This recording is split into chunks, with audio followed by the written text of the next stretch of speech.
Jörmungandr, the snake so massive it treats the entire planet like a stress ball. In Norse mythology, this wasn't your average slithering threat. As it grew, it circled the earth and bit its own tail, a cosmic power move equal parts threatening and philosophical. A living boundary line separating Midgard from everything beyond. So Jörmungandr wasn't just a monster. It was inevitability coiled around the world, waiting patiently. A reminder that some endings arrive exactly on schedule. Dragons. Dragons, the celebrity of mythical creatures. If myths had a red carpet, dragons would be the ones rolling in on a flaming chariot, casually setting paparazzi on fire.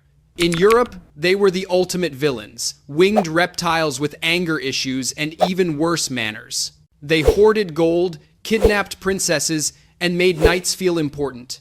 Basically, the medieval version of a career boost. But in the East, dragons changed the narrative entirely. In China, they were wise, majestic, bringers of rain and prosperity. No fire, no kidnapping, just divine climate control. The emperor himself was called Son of the Dragon. And honestly, that sounds way cooler than king. From the Norse Fafnir to the Babylonian Tiamat, every culture had one. Different shapes, same awe. Maybe dragons endure because they blend opposites, wisdom and chaos, power and beauty. They never existed, and yet they've ruled our imagination for over 5,000 years. Now, that's true immortality. The phoenix. The phoenix, a bird so dramatic, it literally turns death into a performance. When its time comes, it doesn't just fall over like some tired pigeon. No, it bursts into flames, burns to ashes, and then rises again, brand new, from its own remains. The ultimate comeback story. The legend started in ancient Egypt, the Bennu bird, sacred to the sun god Ra. Then the Greeks and Romans took it further, a symbol of immortality, rebirth, and divine renewal. Even early Christians saw it as proof of resurrection, but the phoenix wasn't always fire and glory. In some stories, it looked more like a giant heron. In others, a peacock on steroids. Imagine dying gloriously and coming back as flamboyant poultry. Still, the idea stuck. Destruction, rebirth, hope.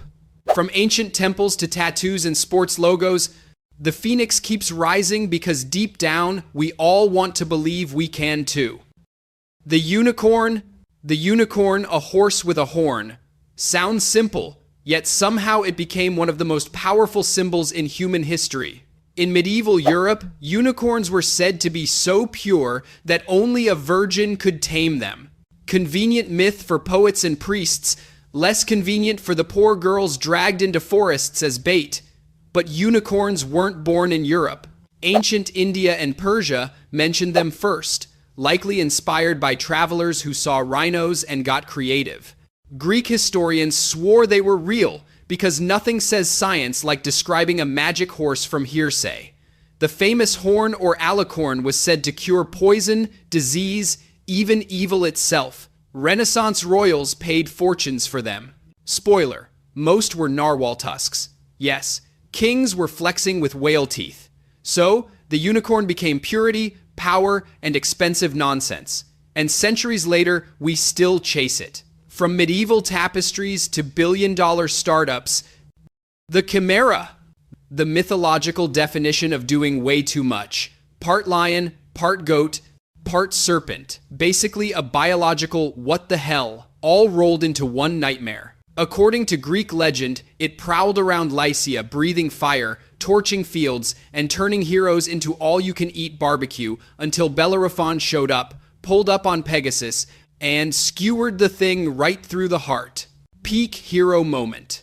But the Chimera's story didn't stop there. Some historians think it came from ancient fossil finds, bones mashed together and mistaken for one mega creature, early sci-fi before sci-fi existed. Symbolically, the Chimera became a giant red flag, a warning about chaos, unnatural mashups, and the stuff that really shouldn't exist in nature or in your brain.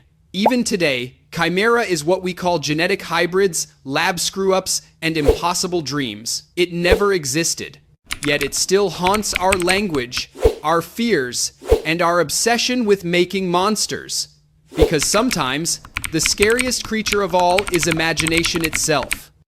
Cerberus, the ultimate guard dog. 3 heads, a serpent tail, and a job description straight out of hell. Literally. In Greek mythology, Cerberus stood at the gates of the underworld. His mission was simple: keep the dead in and the living out. Think of him as the world's first bouncer, but for souls. Heroes tried to outsmart him. Orpheus put him to sleep with music. Psyche bribed him with honey cakes. And Heracles, because subtlety wasn't his vibe, just wrestled him into submission. Classic Heracles move. But Cerberus wasn't evil. He wasn't chasing heroes for sport. He was doing his job. Artists loved him. Statues, mosaics, even coins carried his image. So, Cerberus wasn't just a monster. He was order guarding chaos. And the wild part, he never failed. 1. Giant sea serpent. A creature sailors claimed stretched across horizons like a living fault line. The giant sea serpent has haunted ocean stories for thousands of years. Sailors described a long, ribbon-like body rising and falling in perfect sync with storm waves, as if the creature controlled the sea itself. Its movements were slow but impossibly powerful, arching above swells, vanishing beneath troughs, then reappearing miles away in a single glide. Many encounters occurred during sudden weather shifts, moments when calm waters snapped into violent chaos. Some believe these legends began with the oarfish, a massive deep-sea dweller known to surface before earthquakes, a natural alarm mistaken for a myth. Yet the shocking part is how cultures separated by entire oceans reported nearly the same silhouette, a serpent too universal to dismiss and too ancient to forget. But the next titan doesn't bother hiding. He drags entire ships down whole. 2. Kraken. A shadow beneath the waves said to bloom into a nightmare of arms, the Kraken is the ocean's most feared phantom. Sailors spoke of cyclopean tentacles rising like pillars from the deep, each one curling with impossible strength. Its suction cups were described as the size of shields, able to rip planks from a ship's hull as if peeling bark from a tree. And it lived where no human light could reach, within the crushing abyssal darkness that hides the planet's largest mysteries.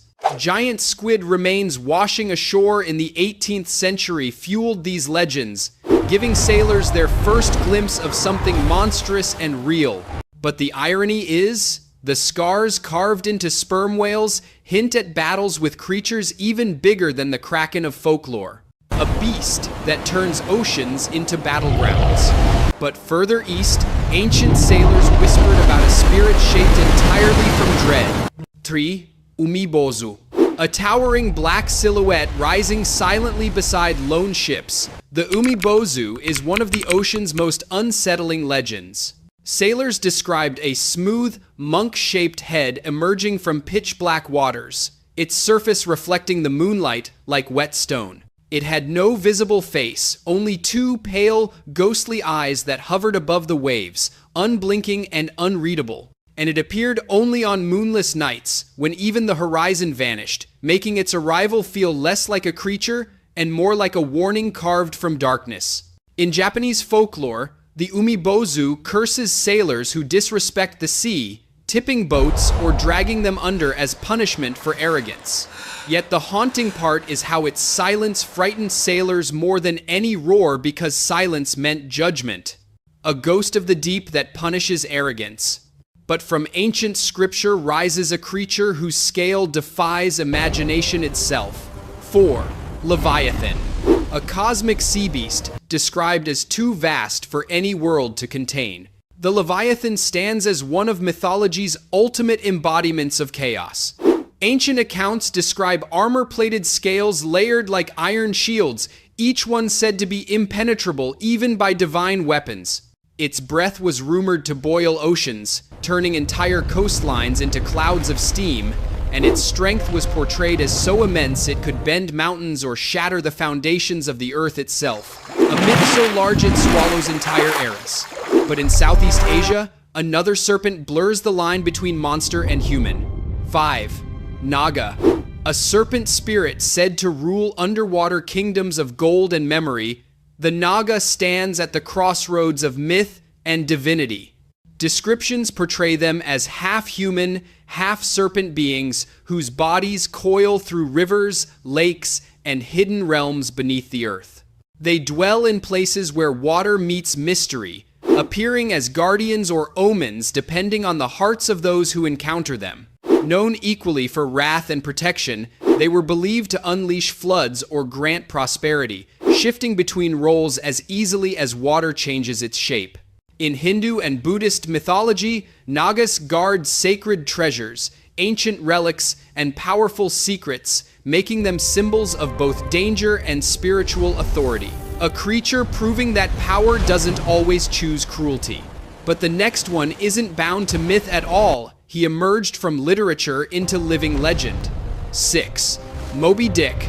A white whale whose legend became bigger than the ocean itself, Moby Dick stands as one of the most feared and storied creatures to ever breach the surface of literature or reality. Descriptions speak of a massive, scarred body, its hide marked by harpoons, storms, and battles no human ever witnessed. Its unnaturally pale skin made it appear ghost-like against the dark waves, a moving iceberg with a will of its own. Sailors swore it could ram ships with terrifying precision, striking from below with force strong enough to snap entire hulls in half. The tale was inspired by real whales like Moby Dick, documented in the 1800s as a notorious, unusually aggressive white sperm whale. But the shocking part is how many sailors reported their own encounters with similar ghost whales, turning one legend into many. A symbol of obsession carved into seawater and fear. But in North America's deep lakes, another long, winding shadow circles silently. 7. Ogopogo. A sinuous, dark form gliding through Canada's Okanagan Lake, Ogopogo is one of the world's most persistent lake legends.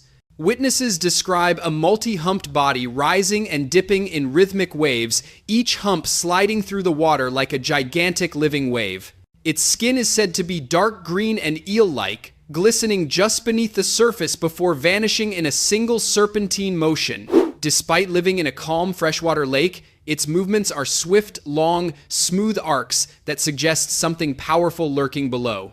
Sightings stretch back centuries to indigenous Syilx oral history, long before modern reports, grounding the creature in cultural memory rather than fleeting superstition. Yet the irony is how its peaceful lake home produces more sightings than the open ocean, as if still waters reveal more shadows. A freshwater shadow that refuses to disappear. But the final creature blends myth and humanity into a single bittersweet shape. 8. Selkie.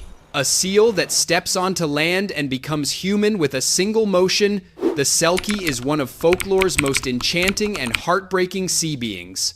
Legends describe a soft gray pelt that, once removed, reveals a graceful human form almost luminous, as if the sea itself shaped the body. Selkies live between ocean and shore, slipping from one life to another with quiet elegance. When on land, they move with a gentleness that feels more like a memory than a presence, but the ocean always calls them back. Rooted in Scottish and Irish folklore, these seal people appear in countless tales where they shed their skins and are trapped, freed, or loved by humans. But the haunting part is how many stories portray them not as monsters, but as tragedies, beings torn between two worlds. A reminder that the ocean holds heartbreak as much as terror. Even in myth, the sea teaches a single truth. What dazzles you can drown you, and what terrifies you often mirrors the depths you refuse to face within yourself.